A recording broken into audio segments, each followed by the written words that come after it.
شوف بخلافك الموضوع اللي اختار نحكيو فيه. الفيفا عملت معنا ديزيكسيبسيون اللي عمرهم صاروا في خصوص النادي الافريقي. مره النادي الافريقي بشق الانفس باش رجعناه. ان شاء الله تكون هذه الثالث.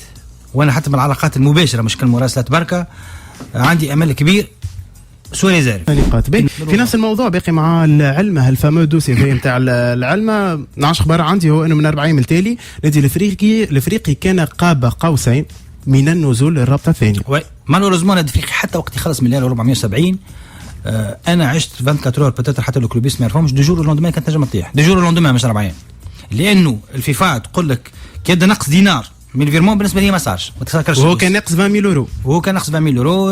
النادي الافريقي حولت مليار و470 ما يعادل 460,000 يورو ولكن هو المبلغ المطلوب عليها 480,000 يورو. كان سارعنا احنا كجامعه بتحويل 20,000 يورو باش نجنبوا النادي الافريقي مش الا 6 نجنبوه النزول للدرجه الثانيه. طبعا لانه الا 6 مقارنه بالنزول للرابطه الثانيه معناتها ثم فرق شاسع جدا مع